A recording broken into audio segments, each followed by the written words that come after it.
ನಾನು ಈ ಥರ ಸ್ಮೂದೀಸ್ನ ಕುಡಿದು 30 ಡೇಸಲ್ಲಿ 4 to 5 kg ಅಷ್ಟು ವೆಯ್ಟ್ ಲಾಸ್ ಮಾಡ್ಕೊಂಡಿದ್ದೀನಿ. ಸೊ ಸೂಪರ್ ಹೆಲ್ದಿ ಹಾಗೆ ಸೂಪರ್ ಟೇಸ್ಟಿ ಅಂತಲೇ ಹೇಳ್ಬೋದು. 7 days 7 ಸ್ಮೂದಿ ಚಾಲೆಂಜಲ್ಲಿ ನಾನಿವತ್ತು ಮಾಡ್ತಾ ಇದ್ದೀನಿ ಡೇ 7 ಪಪಾಯ ಸ್ಮೂತಿನ ಮಾಡ್ತಾ ಇದ್ದೀನಿ. ನಾನಿಲ್ಲಿ ಪಪಾಯ ಸ್ಮೂತಿನ ಮಾಡೋದಕ್ಕೆ ಪಪಾಯ ತೊಗೊಂಡಿದ್ದೀನಿ 1 bowl ಅಷ್ಟು. ಹಾಗೆಯೇ ಅದ್ರ ಜೊತೆಗೆ 2 ಟೇಬಲ್ ಸ್ಪೂನ್ ಅಷ್ಟು ಓಟ್ಸ್ನ ತೊಗೊಂಡಿದ್ದೀನಿ. ಸೊ ಸ್ವೀಟ್ನೆಸ್ಗೆ ಅಂತ ನಾನು ಡೇಟ್ಸ್ ಕೂಡ ಹಾಕ್ಕೊಂಡಿದ್ದೀನಿ 3. ಅದಾದಮೇಲೆ ರೋಸ್ಟೆಡ್ ಅಕ್ಸೆ ಬೀಜನ ತೊಗೊಂಡಿದ್ದೀನಿ. ಹಾಗೆಯೇ 1 ಟೇಬಲ್ ಸ್ಪೂನ್ ಅಷ್ಟು ಚಿಯಾ ಸೀಡ್ಸ್ನ ತೊಗೊಂಡಿದ್ದೀನಿ.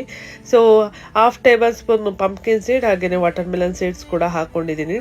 ಅದ್ರ ಜೊತೆಗೆ ಈ ಸಮ್ಮರ್ ಅಲ್ವಾ, ಸ್ವಲ್ಪ ಕೂಲ್ ಆಗಿರಲಿ ಅಂದ್ಬಿಟ್ಟು 1-2 ಐಸ್ ಕ್ಯೂಬ್ ಕೂಡ ಆ್ಯಡ್ ಮಾಡಿದ್ದೀನಿ. ಇದು ಬೆಸ್ಟ್ ಬ್ರೇಕ್ಫಾಸ್ಟ್ ಅಂತಲೇ ಹೇಳ್ಬೋದು.